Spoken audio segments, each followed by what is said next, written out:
देखिए, एक बात आपको बताया था क्या हुआ था, वो हाल अब सुन लीजिए। हम शास्त्र का प्रमाण देते हुए कह रहे हैं, जब द्रौपदी का चीर हरण होता रहा, दुशासन चीर को खींचता रहा, बड़े बड़े धुरंधर द्रोणाचार्य कृपाचार्य एक से एक सूरवीर बैठे रहे, मुख बधिर होकर के, कोई बोल नहीं सका। अंत उनका क्या हुआ, या कुरुक्षेत्र में आप देख रहे हैं। कुरुक्षेत्र में उनका क्या हुआ, समस्त इन बड़े बड़े योद्धाओं का सर्वनाश हो गया। उस प्रकार अगर अगर संत के साथ इस प्रकार का अन्याय होगा तो उनका भी सर्वनाश हो जाएगा, और सर्वनाश करने के लिए संत महात्मा सब आगे आएंगे। 3/3 बापू के अनुयायी थे भारत के अंदर, 3/3 बापू के अनुयायी थे। उनके पथ पर मार्गदर्शन में चलते थे, क्योंकि वो एक ही उपदेश था कि जो कुछ है वो कुछ कृष्ण है, और सब कुछ कृष्ण में है। ऐसे मार्गदर्शन देने वाले संत को आज कारागार में डाल देना, उनके साथ बर्बरता करना, अब आयु उनकी कुछ क्षण की रह गई तब भी उनको अनुरोध करने पे भी नहीं छोड़ना, और आरोप पे आरोप लगाना, यह एक बड़ा विडंबना है, और ये घोर कलयुग है, और ये विनाश को ले जाएगा। स्वामी जी, मैं आपसे कुछ चीजें और पूछना चाहता हूं, ये सब कुछ होता क्यों है? ये जो जो कर रहे हैं ये लोग, ऐसे संतों को सताना, और ऐसा क्यों करते हैं, और इनसे किन लोगों ये को लाभ है? ये दुर्बुद्धि है। जिस प्रकार की रावण की दुर्बुद्धि हुई, कंस की दुर्बुद्धि हुई कि उसने क्या क्या अत्याचार किए, सब लोग अवगत है। उसी प्रकार हमारे राजा महाराजाओं की दुर्बुद्धि हो रही है, जो संतों के साथ अत्याचार कर रहे हैं। स्वामी जी, इन तमाम बातों में देखिए क्या होता है कि अभी हम कई बार दृष्टांत सुनते रहे हैं कि इस देश में गोहत्या का बोझ, और एक संत को, निर्दोष संत को सताया जाए तो उसका बोझ बड़ा भारी होता है, जिसके दुष्परिणाम बहुत ही देखिए, विनाशकारी होते हैं। एक चीज और बता दें आपको, श्रीमद् रामचरितमानस में लिखा है कि इनने जो कुछ अन्याय अत्याचार जो संतों के साथ, साधु अवज्ञा कर फल ऐसा, और जरे नगर अनाथ कर जैसा, पूरा भारत अनाथ की नहीं हो गया है। आज संत महात्मा नहीं रहेंगे तो भारत को पथ प्रदर्शन कौन देगा? एक भारतीय लोग और अनेक जो बड़े बड़े सूरवीर यहाँ बैठे हुए हैं, मुख बधिर होकर बैठे हुए हैं।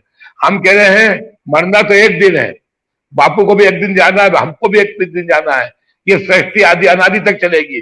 पर संतों पे जो अपराध अत्याचार अगर हम लोग जो बर्दाश्त कर रहे हैं, देखने वाले, हम उससे वो अत्याचार करने वालों से ज्यादा घृणित कि जो हम इस अपराध को देख रहे हैं।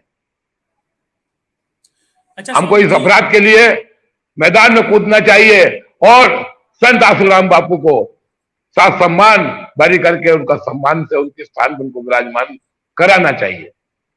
स्वामी जी, मैं एक सवाल और अहम पूछना चाहता हूं, होता क्या है, जैसे स्वामी जी आपने बोला मैदान में कूदना चाहिए, संत आसाराम जी बापू के भी करोड़ों शिष्य हैं। जी, राजनीति इतनी खतरनाक है कि उनको सिस्टमेटिक तरीके से तोड़ते हैं। कुछ लोग जो आगे आना चाहते हैं, आंदोलन करना चाहते हैं, उनको भी ये लोग तोड़ देते हैं। तो संत आसाराम जी बापू हमेशा इसीलिए शांत रहे और बोलते रहे कि समाज में शांति बना के रखो। अगर सोचिए महाराज जी, अगर यही अत्याचार एक नेता के ऊपर हो रहा होता तो वो ईंट से ईंट बजा देता। आप जी, प्रमाण देखते हैं, सब कुछ जानते हैं। एक संत पे देख रहे अत्याचार हैं। हो रहा है, फिर भी सहिष्णुता को ये लोग हास्यात्मक रूप में ले रहे हैं। बड़ा आश्चर्य कल लगता है स्वामी जी। कल एक नेता बलात्कार करता है और 6 घंटे बाद उसकी जमानत हो जाती है। एक जीवों की हत्या करता है राष्ट्रीय पशुओं की, दूसरे दिन उसकी जमानत हो जाती है। और हमारे संतों ने ना कुछ अपराध किया है, तब भी आज तक, आज 8 साल हो गए, उनकी किसी ने कोई सुध नहीं ली। और ये संतों का ही अपमान जो भारत के ऊपर आज ये जो कोरोना नाम की बीमारी आई है, ये संतों का ही श्राप है। अगर आपने ये नहीं किया तो अपने को और भी कई बीमारियों से आपको जूझना पड़ेगा। स्वामी जी, संतों का ये तो अपमान, बड़ी स्वामी जी, संतों का जो ये तो अपमान बड़ी है भारत देश में, संतों का हमेशा सम्मान हुआ भारत देश में, आज भारत के अंदर संतों का अपमान हो रहा है, जिन्होंने भारत के लिए अपना सर्वस्व अर्पण कर दिया। उनको आप, जिन्होंने भारत को इतना मार्गदर्शन दिया, उनको आप आज जेल में डाल रहे हैं, और बड़े बड़े अपराधियों को आप छोड़ रहे हैं। ये कोई आपका न्याय नहीं है। स्वामी जी, बड़ा आश्चर्य लगता है। ये बोलते हैं कि जिन्होंने आपने स्वामी जी पहले मीडिया देखी होगी, बहुत सारी मीडिया सतत 3 साल तक संत आसाराम जी बापू के ऊपर ये बताती रही, उनके आश्रमों में ये होता है, उनके आश्रमों में ऐसा होता है, उनका चरित्र ऐसा है। स्वामी जी बड़ा आश्चर्य लगता है, संत आसाराम जी बापू पिछले 50 साल तक दिव्य प्रेरणा पुस्तक आती है उनके आश्रम में, दिव्य प्रेरणा प्रकाश, आपने पुस्तक देखी होगी, जी पढ़िए। उसमें ब्रह्मचर्य के बारे में संत आसाराम जी बापू ने बहुत बताया है। जो जी संत ब्रह्मचर्य के बारे में इतना सब कुछ बताता है, इनकी स्वामी जी एक पॉलिसी रहती है, जो जिस पद्धति से काम करता है जो संत, उसको उसी पद्धति से फंसा देते हैं, उसी पद्धति से जी फंसाते हैं, जैसे कि और संत आसाराम जी बापू ने ब्रह्मचर्य के लिए युवाओं को और देश की रीढ़ की हड्डी युवा मजबूत हो उसके लिए बड़े अथक प्रयास किए, और परिणाम क्या मिला? और जो ताकतें लगी हुई थी, आज वो ताकतें तो अपना काम करके चली गई, लेकिन रोटी किन किन लोगों ने सेकी? स्वामी जी ये बड़ा दर्दनाक खेल है। मैं थोड़ा सा और इसमें आपका ध्यान देखिए, डालना चाहता हूं कि प्राश्चित्य क्या है। संस्कृति को जो जो प्राश्चित्य संस्कृति को बढ़ावा दे रहा है, उसको तो आप मान सम्मान कर रहे हैं। जो प्राश्चित्य संस्कृति का दुरस्कार कर रहा है, उसको आप जेल में डाल रहे हैं। हमेशा बापू ने मर्यादा से रहना सिखाया, ब्रह्मचर्य का पालन करना सिखाया और अपने कर्तव्य का निर्वाह करना सिखाया। सत्संग में वो कोई बात नहीं सिखाते थे। वो हमेशा ये कहते थे, एक स्त्री का चरित्र बनावे, एक पुरुष अपना चरित्र बनावे, कभी भी दुष्चरित्र नहीं होवे। और उस प्रकार के जो भारत को एक पथ प्रदर्शन पे चलाने वाले जो संत थे, उनको आपने कारागार में डाल दिया। ये कोई उचित कार्य नहीं है। स्वामी जी, मैं वो आपके पास पीछे एक बार और आपका ध्यान डालना चाहता हूं। आपने शुरू में बोला कि प्रकृति तांडव करती है, ऐसे परिणाम होते हैं। आज हम देख रहे हैं कि कोविड का जिस तरीके से यहाँ पर माहौल बनाया गया, अभी आगे और भी बहुत कुछ होने वाला है। क्यों? क्योंकि ये देश को अगर जो संतों के साथ अगर संत और गौओं के साथ अत्याचार दुराचार होते रहा, तो वही गति होना है जो गति कुरुक्षेत्र में कौरव के साथ हुई है। हम लड़ेंगे और लड़ लड़ के मरेंगे, किसी बीमारी से मरेंगे, किसी अनहोनी से मरेंगे। हमेशा कई अनहोनी होगी, कई प्रकार की दुविधाएं भारत में आएगी। इसलिए हम संत अगर प्रसन्न रहेंगे और संतों का मार्गदर्शन सही रहेगा, गौ माताएं प्रसन्न रहेगी, तो हमारा भारत देश महान बनेगा। भारत देश हमारा जो चाहते हैं, ये विश्व गुरु है, और विश्व गुरु तो है ही, पर विश्व गुरु तभी बनेगा जब ऐसे संतों को रिया करके आप मैदान में लाएंगे। स्वामी जी, मैं एक व्यवहारिक बात कर रहा हूं आपसे, व्यवहारिक बात कर रहा हूं। चलिए चलिए, आप लोग बोलते हैं, कई संत लोग बोलने लगेंगे कि ये लक्ष्मणन जी महाराज हैं, लक्ष्मण दास जी महाराज पता नहीं बापू जी के विषय में बोल रहे हैं, इनको कुछ रुपए रुपए तो नहीं मिल गया है। बड़ी बड़ी बातें करते हैं लोग। मेरे को बड़ा करते हैं। आश्चर्य लगता है स्वामी जी, स्वामी जी बड़ा आश्चर्य लगता है कि इस देश में खुलेआम एक 85 वर्षीय वृद्ध, जिसके ऊपर कोर्ट कचहरी के ऐसे नियम हैं, जबकि इन्हीं के संविधान में लिखा है कि उनकी आयु के अकॉर्डिंग उनको बेल देना, उनकी आयु के अकॉर्डिंग उनका ट्रीटमेंट करवाना, खुला अत्याचार हो रहा है, जबकि उनके दस्तावेज पूर्ण रूप से स्पष्ट है। और ये तमाम चीजें इस देश के बड़े बड़े शंकराचार्य सब लोग देख रहे हैं। और जो लोग आवाजें उठाते हैं, तो कभी कभी वो लोग उनके ऊपर हंसने लगते हैं कि पता नहीं आसाराम बापू के बारे में ये क्यों बोल रहा है। बड़ा स्वामी जी आश्चर्य लगता है। आप लोग तो ग्रंथ पढ़ते हैं, सब चीजें को अध्ययन करते हैं, एक निर्दोष व्यक्ति को सताया जाता है तो उसकी इतनी हाय होती है। यहां पर एक समाज के उत्थान के लिए जो काम करते रहे और भारतीय संस्कृति का प्रचार प्रसार करते हुए जिन्होंने संतत्व का यहाँ पर आदर्श स्थापित किया, जब उनके ऊपर अत्याचार हो रहा है तो ये लोग हंसते हैं। स्वामी जी बड़ा दुख होता है। आज आप बोल रहे हैं जी, ईसा मसीह को ठोक दिया गया झाड़ पे किलो से। आज उनके मार्गदर्शन बताए कि आज वो लोग चल रहे हैं। उस समय उनके साथ अत्याचार किया, उसी प्रकार आज हमारे बापू के साथ ये लोग अत्याचार कर रहे हैं। और फिर उनके बताए हुए, उनके ग्रंथ लिखे हुए के आधार पे आप लोग चलोगे और जनता को चलाना सिखाओगे।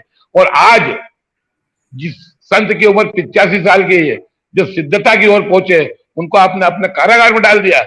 ऐसा उचित अनुचित कार्य जो किया जा रहा है, चाहे शासन द्वारा किया जाए, चाहे न्यायपालिका द्वारा किया जाए, चाहे वो आम किसी पब्लिक के द्वारा किया जाए, संत महात्मा को इस कार्य को बर्दाश्त नहीं करना चाहिए और मैदान में उतर के आसाराम बापू को रिहा करना चाहिए। अच्छा स्वामी जी, मैं एक सवाल आपसे और पूछना चाहता हूं, क्योंकि आपको भी कई लोगों का सामना करना पड़ता है, इसलिए मैं ज्यादा तह तक नहीं जाता हूं।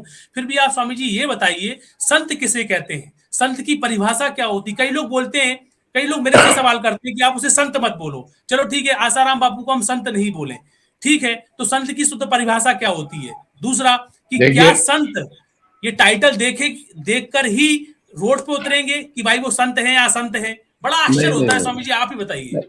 देखिए, हमारे शास्त्रों में लिखा हुआ है, साधु चरित शुभ चरित कृपासु और निरख निषद गुणमय फल जासु। कपास का फूल कितना साफ सुंदर स्वच्छ होता है, उसका उसमें किसी प्रकार का दाग नहीं होता।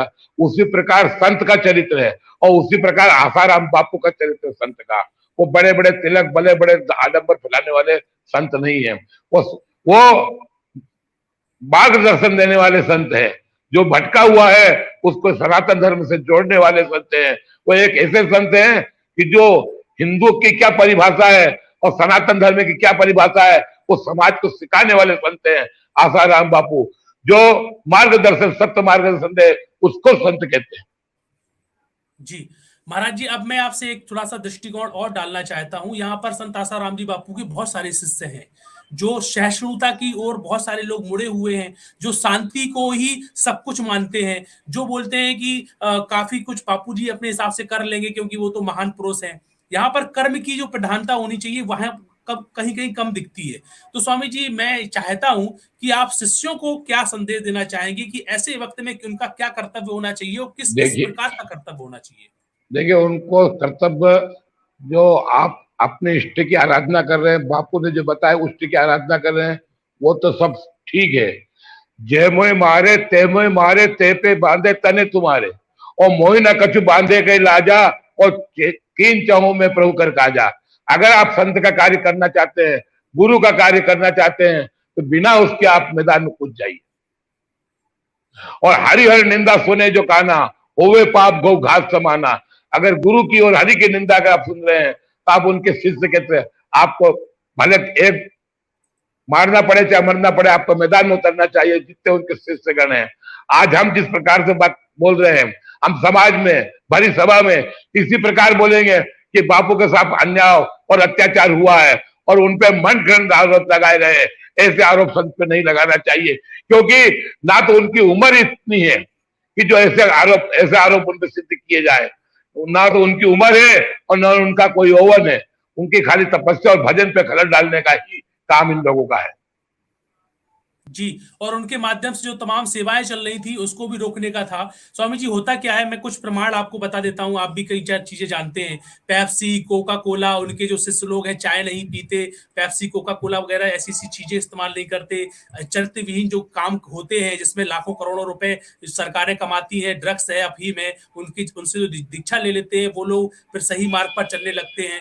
तो मल्टीनेशनल कंपनियां और आदर्श स्थापित करने वाले लोगों को तो इनको खत्म करना था इस समय, क्योंकि ये स्वामी जी भारत में एक नया नया भारत बनाना चाहते हैं। ये लोग न्यू वर्ल्ड ऑर्डर लाने की बात करना चाहते हैं। मतलब ये नई सरकार हो, पूरे विश्व में उन्हीं लोगों का शासन हो। तो जो इस देश में स्वाभिमानी लोग हैं, जैसे संत आप हैं स्वामी जी, आप अगर अच्छे से बोलेंगे, या फिर भारत में जो अच्छे अच्छे स्वाभिमानी लोग हैं उनको खत्म करना, जो सरकार के अकॉर्डिंग चले उनको आगे बढ़ाना, जो इनके नियम के अकॉर्डिंग चले उनको आगे बढ़ाना। स्वामी जी, ये प्रक्रिया जो हम देख रहे हैं चल रही है, तो इन तमाम बातों में बड़ा दर्द होता है स्वामी जी। नहीं नहीं स्वाभिमानी नहीं लोगों नहीं, को खत्म करने का बड़ा प्रयास होता है। स्वाभिमान को तो आज तक ना तो कोई खत्म कर पाया ना खत्म होगा। अगर चरित्र, उस चरित्र को कोई भंग ना कर पाया ना कर पाएगा। और जो जो बापू के साथ हुआ, देखिए हमारे जय गुरुदेव भी जिस प्रकार से आप उनको, एक बार उन्होंने भी गो मांस का इसका उसका विरोध किया था, उनको भी जेल में डाल दिया था श्रीमती इंदिरा गांधी ने। तब भी एक बार उनको अपने मुंह की खाना पड़ी और जय गुरुदेव को पूरी करना पड़ा। उसी प्रकार उन्हें अनेक संतों पे हाथ डाले, और हाथ डालने के साथ साथ ये जो बड़े बड़े मल्टी जो कंपनियां हैं, जो विदेशी कंपनियां हैं, वो चाहती है कि साधु संत लोग हमारा व्यापार खत्म कर देंगे। अरे हम तो करेंगे क्यों? हमारी भारतीय संस्कृति के बारे में हमेशा बोलेंगे। हम तंबाकू के बारे में बोलेंगे, गुटखे के बारे में बोलेंगे, शराब के बारे में बोलेंगे, मांस मदिरा के बारे में बोलेंगे। संतों का मतलब ही है कि आम पब्लिक को, आम ग्रस्त को अपने सही मार्गदर्शन चलाना, यही संत का कर्तव्य है। इसके बाद भी अगर सरकार या शासन, न्यायपालिका अगर हमको गलत ठहराती है तो हम ईंट का जवाब पत्थर से भी देना जानते हैं।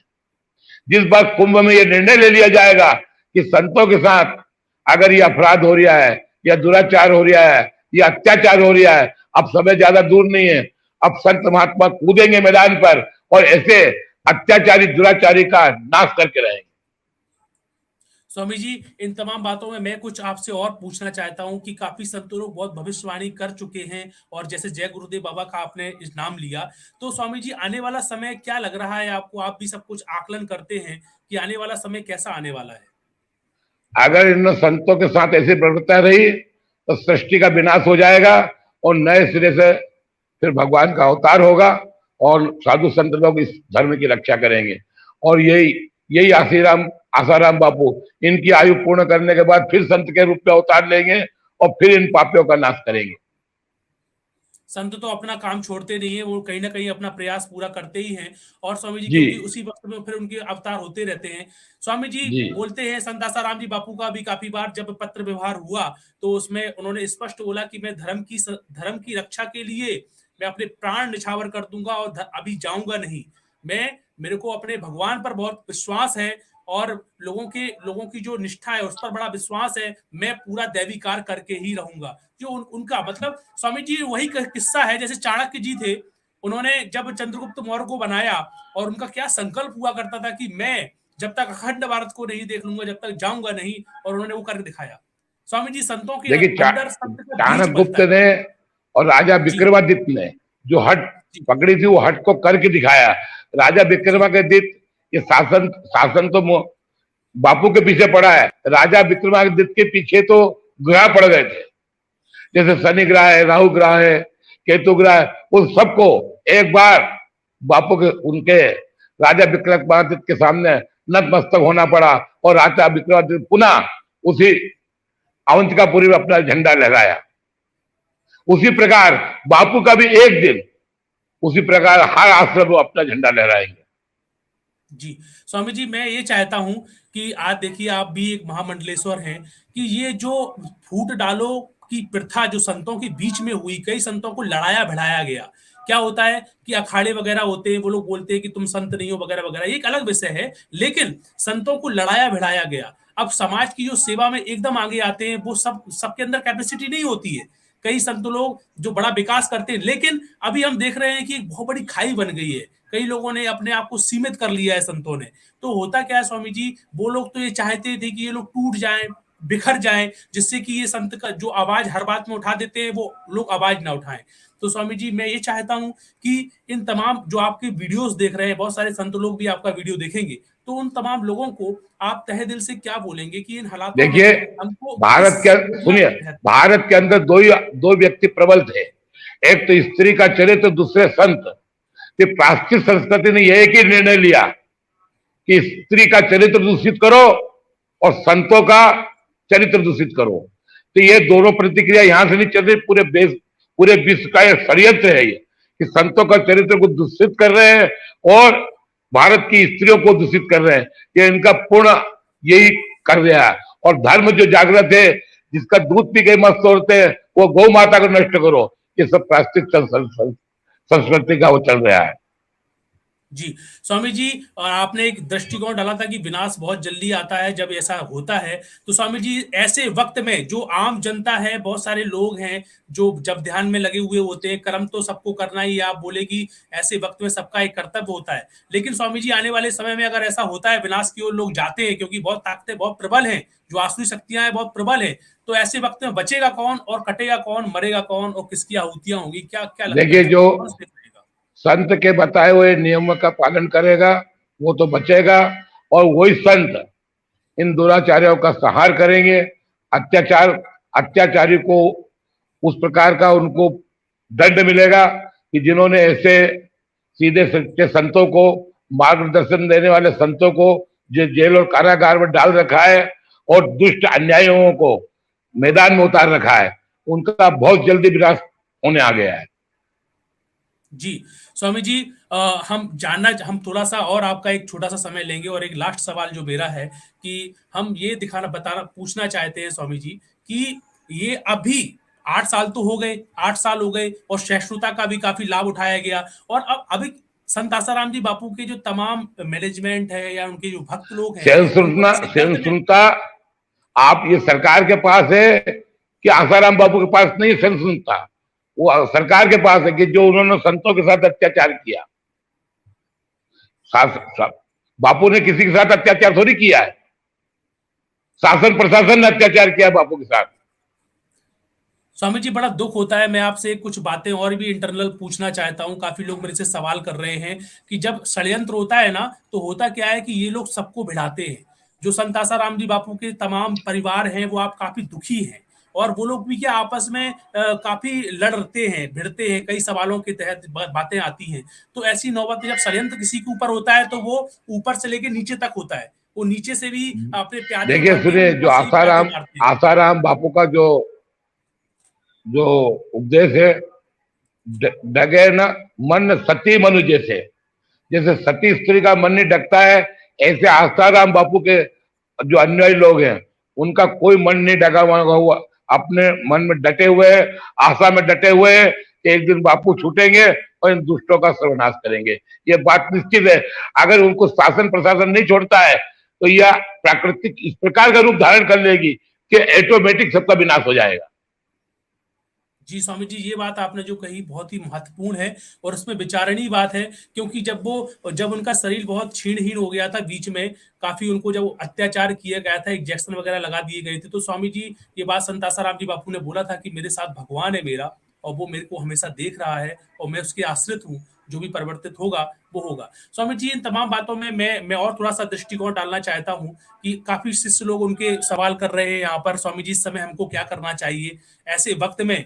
हमको अब सरकारें हैं हमारा सुन रही नहीं रही हैं और अगर हम कुछ करने जाते हैं तो उसको छिन्न भंग कर देती है। जैसे कोई आंदोलन करने जाएंगे तो उसमें भी लठ चलाना वगैरह वगैरह सब चीजें हैं। तो स्वामी जी हम इस समय क्या बोलें, क्या करें, हमको थोड़ा सा संक्षिप्त में और स्वामी जी मार्गदर्शन आपका चाहिए। इस तरीके से सवाल देखिए, जवाब आ रहे हैं। जब पेड़ की जड़ ही काट दी जाएगी तो फल और फूलेगा नहीं। और पेड़ की जड़ क्या है वो आप सब समझते हैं। आज शासन प्रशासन किसके ऊपर चल रहा है आप सब समझते हैं। अगर वो शासन प्रशासन ही नहीं रहेगा तो अत्याचार अनाचार यूं ही बंद हो जाएगा। जो संतों के साथ अत्याचार करता है उसके साथ हम नहीं रहेंगे, और हम नहीं रहेंगे तो हमारे अनुयायी लोग भी नहीं रहेंगे, तो ऑटोमेटिक अत्याचार बंद हो जाएगा। क्यों इसके आगे हमारे पास कुछ दूसरा चारा थोड़ी है, क्योंकि तख्ता तख्ता पलटता यही हमारे पास चारा दे जाता है। जी, संघर्ष करना, तख्ता पलट करना। और स्वामी जी बहुत सारे सवाल जवाब मैंने आपसे स्वामी जी पूछे। कुछ संत आसाराम जी बापू के विषय में आपने काफी आकलन किया है। मैं कुछ संक्षिप्त में आपके हृदय की कुछ बातें सुनना चाहता हूं कि आपने भी संत आसाराम जी बापू करीबी से देखा है, तो कुछ यहाँ पर जो दर्शक है उनको बताइए कि उनका चरित्र कैसा रहा है और आपने क्या अनुभव किया है। देखिए, सरलता और स्वच्छता और चरित्रता जो आसाराम बाबू में देखी गई, हालांकि संत तो अनेक हैं, छोटे से लेकर बड़े तक को एक मार्गदर्शन देना आसाराम बापू, संत आसाराम बापू, महान आसाराम बापू। अगर उनको आप और भी बड़ी उपमा दे तो छोटी है, क्योंकि उन्होंने जब जब भी एक सदग्रस्त को, एक कुमार्गी को मार्ग में लाने का काम आसाराम बापू ने किया है, और मार्ग को कुमार्ग में ले जाने वाला काम आसाराम बापू ने नहीं किया। कुमार्ग में जो चला गया था उन्होंने अपने उपदेश से उसको मार्ग में, जो धर्म से भटक गया था उसको धर्म से लगाया। और जो लोग कहते हैं आसाराम बापू को संत कहते हैं, वो संत नहीं महान संत हैं, कि जो ना किसी संप्रदाय से जुड़े हुए थे, ना किसी अन्य धर्म स्वावलंबी से जुड़े हुए थे, वो एक ही संत थे जो सनातन धर्म से जुड़े हुए। जी स्वामी जी, स्वामी जी हम बहुत आभारी हैं। और जो क्रांति युद्ध में आज जो आप लोगों को देख रहे हैं स्वामी जी, वो तमाम टीम की तरफ से भी हम आभार व्यक्त करते हैं। स्वामी जी आपने अपना आज कीमती समय दिया और आपके जो वचन तमाम लोगों को सुनने को मिल रहे हैं और आगे भी ये वीडियो जाएगा तो सुनेंगे लोग, वो भी आपका आभार व्यक्त कर रहे हैं। और स्वामी जी इसी के साथ आपका हम अभिनंदन करते हैं और फिर से मिलेंगे स्वामी जी आपसे। और स्वामी जी ने जिस तरीके से बताया कि वो हमेशा कटिबद्ध रहेंगे और कटिबद्ध रहते हैं, और जब भी जब उनका आह्वान किया जाएगा तो वो आएंगे। स्वामी जी प्रणाम क्रांति युद्ध की तरफ से। तो दोस्तों इन तमाम बातों में बहुत सारी चीजें हैं जो हमने स्वामी जी से सुना। होता क्या है कि जब काफी लोग जो हैं वो काफी विचारधारा से जो लोग बोल रहे हैं कि आप रूपेश भाई, संत तो हमेशा ऐसा बोलते ही हैं कि ऐसा कूद जाओ, ऐसा कर लो, वैसा कर लो, ऐसा वगैरह वगैरह तमाम बातें आती हैं। तो हम अगर चलो आंदोलन भी करते हैं तो आंदोलन का क्या आउटपुट रहेगा, और चलो हम सरकारों का विरोध करते हैं तो उनका क्या आउटपुट रहेगा, कोर्ट कचहरी के खिलाफ अगर हम बात करते हैं तो उसका क्या आउटपुट रहेगा, और हम जब ध्यान करते हैं संत आसाराम जी बापू के बताए अनुसार उसका क्या आउटपुट रहेगा। इन तमाम बातों को मैं अगर बोलूं तो लोग एक भाषण हो जाता है। फिर मैं तमाम संतों को लाता हूं आपके साथ कि उनकी विचारधारा आपको सुनाने की कोशिश करता हूं, फिर उसके बाद थोड़ा सा विश्लेषण मैं आपके सामने रखना चाहता हूं। संत आसाराम जी बापू ने जब ध्यान के लिए बोला, ये एक कर्तव्य है। एक गुरु अपने शिष्य को वो तमाम पोषण युक्त माहौल से हमेशा दूर नहीं होने देता जो उन्होंने बताया है। जब ध्यान करना एक बेसिक चीज है, वो सब लोग करते हैं। फिर इसके बाद विरोध करना। अब विरोध कैसे करना? अच्छा, होता क्या है कि संत आसाराम जी बापू, एक संत का हृदय बड़ा सहिष्णु होता है। जैसे आपकी माँ है, 4 बच्चे हैं, तो हमेशा वो कष्ट सहती रहेगी और अपने बच्चों को शांत और सांत्वना और उनके एक आवरण देती रहेगी कि ये बच्चे बेचारे डिस्टर्ब नहीं हो। संत आसाराम जी बापू ने जो करोड़ों लोग हैं उनको संभालने का हमेशा प्रयास किया, लेकिन अब उनको संभालने की जब बात आती है तो ये तमाम प्रकरण उनके शिष्यों का भी हो जाता है, उनके तमाम लोगों का हो जाता है। ये भी एक सच है। तो अब विरोध किसका करें? सरकारों का करें, कोर्ट कचहरी का करें, या फिर बड़े बड़े आंदोलन करें? तो दोस्तों, ये तमाम आकलन समय समय पर चलते रहे, और कभी बड़े आंदोलन हुए तो कभी लठ बजे और कभी संघर्ष हुए, लेकिन एक कंटिन्यू भूमिका जो संघर्ष की होना चाहिए वो कहीं ना कहीं उसमें भी कमियां रह गई। फिर कोर्ट कचहरी की बात करते हैं, कोर्ट कचहरी में भी कई कमियां रह गई। फिर हम बात करते हैं कि अब विरोध किसका करें, अब इस समय हम किसका विरोध करें और हमको क्या करना चाहिए। तो मैं कोई विशेष अपना अनुभव आपको सुना रहा हूं ऐसा नहीं है। इन्हीं संतों के माध्यम से जो तमाम बातें आती हैं, हमेशा कुछ कई लोग फोकस करते हैं कि इन्होंने जिस तरीके से शुरू के वीडियो में जो बोला कि ऐसे वक्त में बलिदानियां भी आवश्यक होती हैं। ऐसे वक्त में आवाजें तब तक सुनाई जाती हैं, तब तक आवाजें उठाई जाती हैं जब तक बहरों को आवाजें सुनाई नहीं देने लगती हैं। और ये बात बिल्कुल सच है कि ये कोई चमत्कार नहीं होगा। चमत्कार भगवान ऐसे नहीं करेंगे। अगर चमत्कार करना होता तो फिर महाभारत का युद्ध भी नहीं होता। तो पुरुषार्थ करना ही होगा, और पुरुषार्थ कंटिन्यू करना होगा, क्योंकि आने वाला समय बड़ा खतरनाक आने वाला है। न्यू वर्ल्ड ऑर्डर की तरफ लोगों को ढकेलना, जितने भी बैंकर्स हैं, जिन्होंने बड़े बड़े पैमाने में काम किया है, जो बड़े बड़े परिवार हैं, वो अपनी ताकत पूरे विश्व में स्थापित करना चाहते हैं। संत आसाराम जी बापू कहाँ भारत को विश्व गुरु बनाने के पीछे चल गए? उनको तो पूरे विश्व में एक ही सत्ता लानी है। तो वो लोग अपना काम कर रहे हैं कि हमको हमारा पूरा प्रभुत्व पूरे विश्व में जमाना है, और जितने चमचों को हम बैठा सकते हैं अपने देशों में अलग अलग रूप से नेताओं के रूप में उनको बैठाना है। और बापू जी अपना बोल रहे हैं कि विश्व गुरु भारत बनाओ, तो उनका मिशन अलग हो गया, वो अपना मिशन खींच रहे हैं, तो वो बड़ा अपना जोर मारेंगे, वो मार रहे हैं।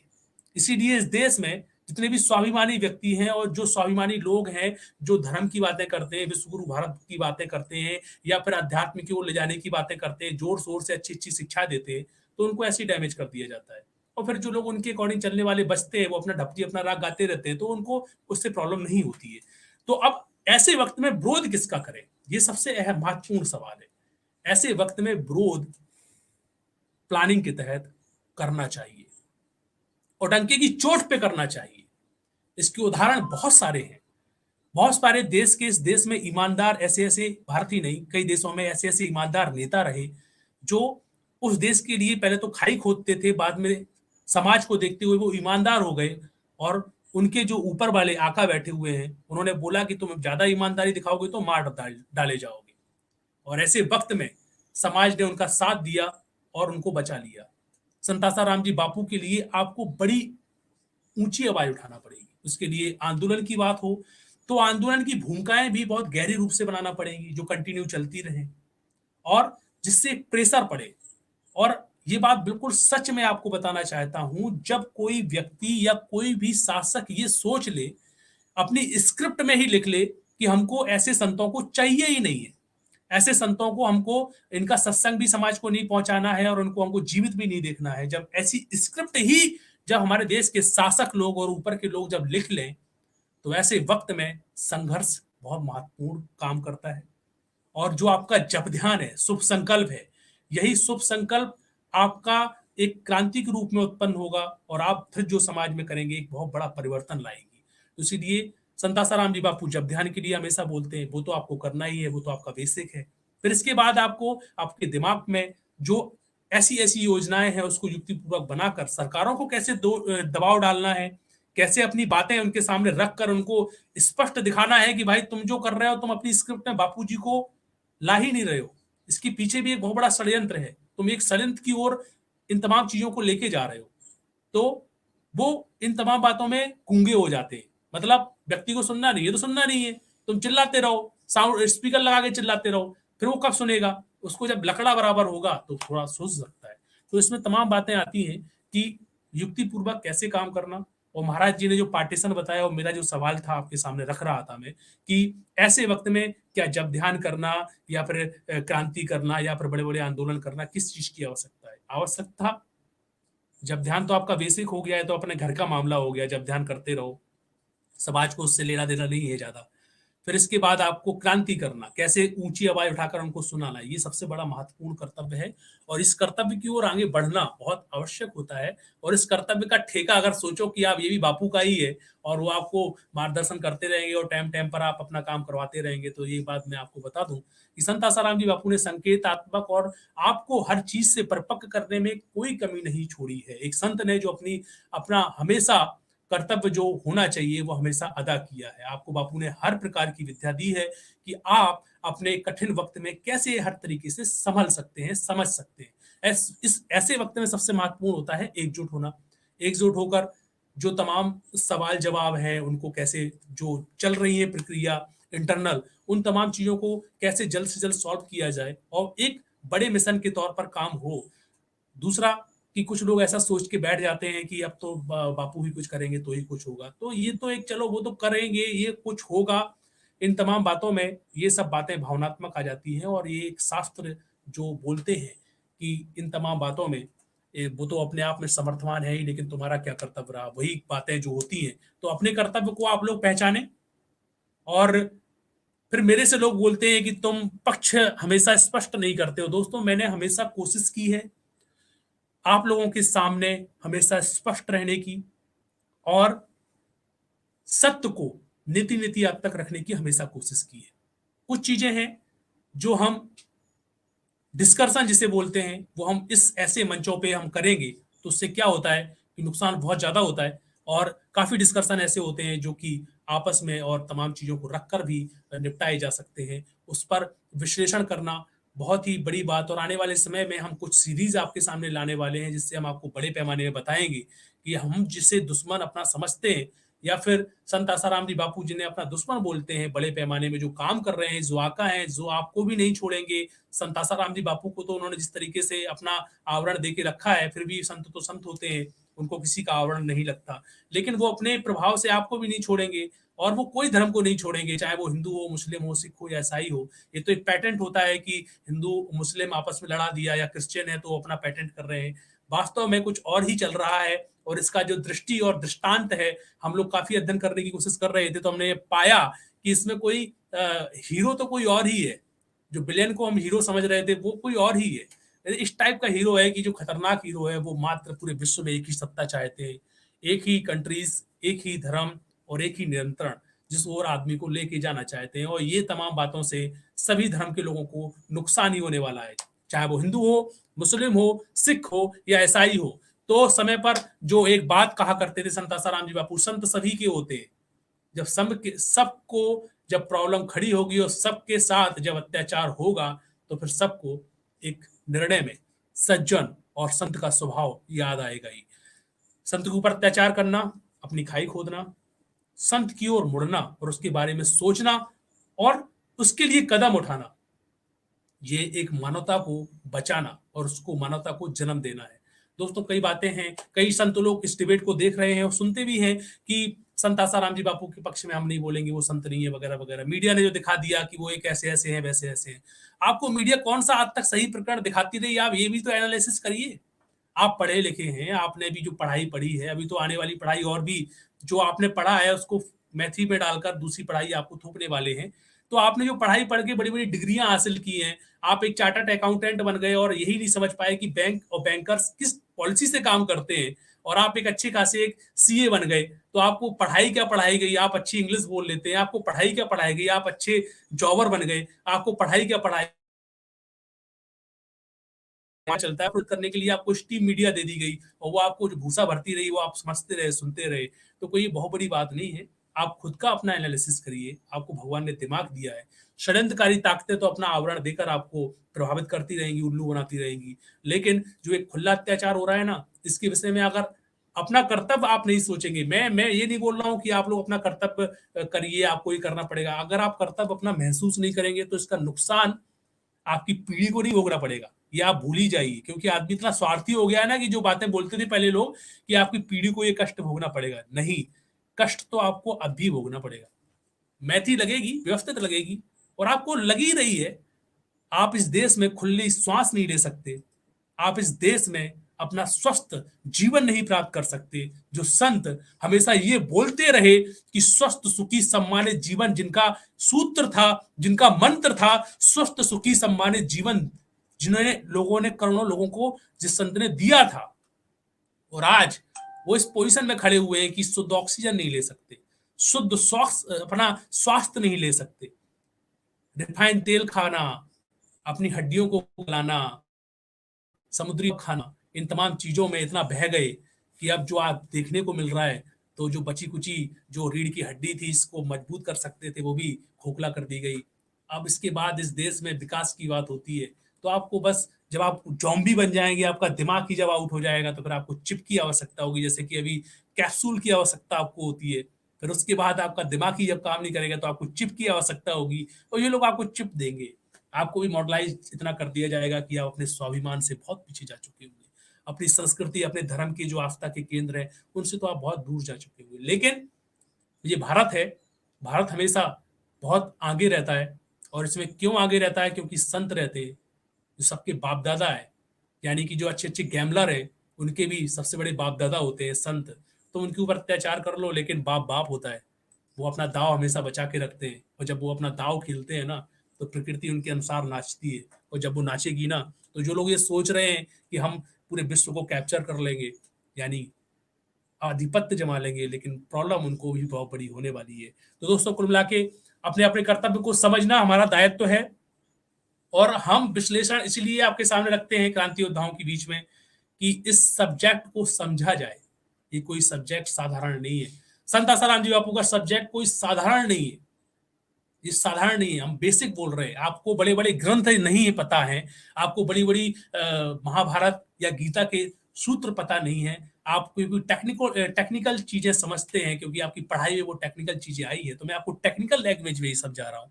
आप मानवता तो जानते हैं ना, आपके बाप दादाओं ने सिखाया होगा कि बेटा बाप का क्या मतलब होता है और दादाओं का क्या मतलब होता है। वैसे ही अगर एक संत को देख लिया जाए, 85 साल की उम्र में खुला जो अत्याचार हो रहा है, और आप होते हुए देख रहे हो, तो इसका एक बेसिक यही होता है कि जब अत्याचार ऐसा होने लगता है तो समझ लेना चाहिए कि आने वाला समय बड़ा ही दर्दनाक आने वाला है। और जब अत्याचार की भूमिकाएं जब प्रकृति में घुलकर अपना तांडव करती है, तो ये बड़ा ही दर्दनाक होता है। तो ये आपको बेसिक चीज बता रहा हूँ, वैसे शास्त्रार्थ चीज बताऊंगा तो आपको बाउंस हो जाएगी। फिर भी दोस्तों, कई लोग जुड़े हुए हैं यहाँ पर। कोई लोग ऐसे हैं जो संत आसाराम जी बापू की दीक्षा लिए, कई लोग ऐसे हैं जो संत आसाराम जी बापू की दीक्षा नहीं लिए हैं, कई लोग ऐसे हैं जो हिंदुत्व की बातें हमेशा रखते रहते हैं। सभी का आभार है, और मैं एक विचारधारा को आपके सामने रखना चाहता था, और जो मैंने रखी, और इस विचारधारा को मैंने एक संत के माध्यम से आप तक पहले पहुंचाया, फिर उसके बाद उसका थोड़ा विश्लेषण किया है।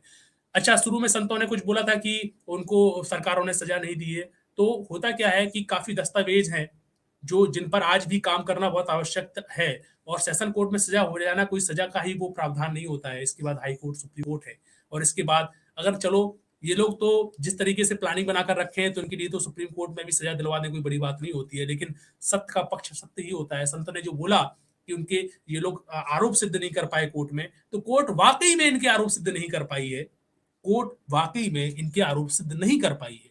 अगर दस्तावेजों को लेकर अगर इनके ऊपर अच्छे से काम करे और इनके ऊपर ही मानहानि का दावा ठोके, तो शायद ये लोग भी अपने आप में सिलेंडर पाएंगे। ये बहुत बड़ा सच है, जो अच्छे से कार्रवाई करने के बाद भी आज नहीं तो कल समाज के सामने आएगा। तो कुल मिला के संतों की जो बातें रही, उन्होंने बोला कि कोर्ट कचहरी भी बापूजी के आरोपों को सिद्ध नहीं कर पाई है। तो ये बात बिल्कुल सच है, कोर्ट कचहरी आरोपों को नहीं सिद्ध कर पाई है, क्योंकि हर चीज जो पैनल होता है, संत आसाराम जी बापू के तमाम दस्तावेज जो मात्र 5% कोर्ट के कचहरियों के थोड़े से प्रयास से निकले हुए, अगर वास्तव में मात्र 10% थोड़ा सहयोग मिलता, तो जो बघार मारा है चार्जशीट बनाने में तमाम अधिकारियों ने, जो बघार मारा है बापूजी को फंसाने में नेताओं ने, जो बघार मारा है उनको अभी तक यहाँ फंसाने में, तो ऐसी ऐसी गत्थियां निकलेंगी कि आप भी आश्चर्य हो जाएंगे कि कौन मिला था, कैसे मिला था, और वो लोग क्या थे, क्या नहीं थे। उस विषय में तो काम ही नहीं हुआ। कोर्ट कचहरी हमेशा एक विपक्ष का सुनती रही, और संत आसाराम जी बापू के तमाम दस्तावेजों की तरफ उन्होंने ध्यान नहीं दिया। और दस्तावेज की जो बातें हैं वो हमेशा स्पष्ट हैं। जितने भी दस्तावेज संत आसाराम जी बापू के अभी तक निकले हुए हैं, उन तमाम दस्तावेजों को लेकर भी अगर अच्छे से चिल्लाया जाए ना, तो भी बहुत बड़ा अपने आप में काम हो सकता है, इस देश में क्रांति आ सकती है। जब सीधा फ्लैट जा रहा है मैटर, कि जब लड़की बोलती है कि मेरे साथ जब ये सब कुछ हुआ है, तो उसी समय वो अपने कोल्ड डिटेल्स में व्यस्त थी। ऐसे तमाम दस्तावेज जो अपने आप में बापूजी को निर्दोषता का प्रमाण दे रहे हैं, तो उन तमाम बातों में आज भले ही कोर्ट कचहरी तर्क कर लें, लेकिन सत्य हमेशा सामने आएगा ही। और सत्य सामने लाने के लिए आपको एक अहम भूमिका अदा करनी पड़ेगी, और भूमिका वो यही है कि इस सोए हुए समाज को लठ लेके जगाओ, प्यार से जगाओ, जैसे भी जगाओ, हाथ जोड़ के जगाओ, राम राम बोल के जगाओ, हरिओम बोल के जगाओ। ये भी एक बहुत बड़ा कर्तव्य होता है, क्योंकि यहाँ पर लोगों को जो जगाने वाले लोग हैं वो कुछ अलग ही अपना बहरूपिया रूप लेके बैठे हुए हैं। यानी कि जगाने का काम जैसे मीडिया ने लिया है, इन सब लोगों ने लिया है, इनके तो सब रूप ही अलग हैं, और ये तो बापूजी अब पक्ष लेंगे नहीं। लेकिन आपको जो संत आसाराम जी बापू के तमाम शिष्य हैं, अपना कर्तव्य समझते हैं, उसको हर तरीके से प्रयास के रूप में लाना होगा। ये सबसे बड़ा सच है जो मैंने आपके सामने रखा, और ये तमाम सच को कई लोग जानते हुए हैं, जानते भी हैं, और उस विषय में काम भी कर रहे हैं और करना भी चाहते हैं। दोस्तों, हमारा यही प्रयास रहेगा। काफी समय हो गया है, अब हम फिर से नए मेहमानों के साथ आपके बीच मिलेंगे, और मेरा यही अनुरोध है कि वीडियो को ज़्यादा से ज़्यादा शेयर कर दीजिए, और इसे भी आप काट के अपने अपने स्तर पे, अपने यूट्यूब्स हैं और भी अपने आपके जो प्लेटफॉर्म्स हैं वहाँ पर आप चढ़ा सकते हैं, और संत की वाणी है उसका प्रचार प्रसार ज़्यादा से ज़्यादा हो सके, इस टाइप का कर सकते हैं आप लोग। और एक संत ने बहुत सारी, इस वीडियो में तो बहुत कुछ बोला है स्वामी जी ने, कि कर्तव्य याद दिलाया, तो इस विषय को ज़्यादा मुख्यता से लेना चाहिए। और दोस्तों, हमारा यही प्रयास है, हमारा कोई टीआरपी बटोरना आपसे प्रयास नहीं है, हमारा कोई ऐसा नहीं है कि हम बहुत बड़ी चैनल खोलकर आपको हम एक बहुत बड़ा एक मार्ग स्थापित कर देंगे कि भाई देखो हमने भी बहुत बड़ी चैनल्स खोल ली है। ऐसा भी नहीं है। मैं अपनी विचारधारा और आप तक जो आपकी सही विचारधारा को आप तक पहुंचाने की कोशिश करता हूं। और दोस्तों, इसी के साथ सभी क्रांति योद्धाओं से मैं अपना, इस समय काफी हो गया है और फिर से दोबारा मिलेंगे, विदाई चाहता हूं। तो दोस्तों नमस्कार, फिर मिलेंगे, तब तक के लिए दीजिए इजाजत।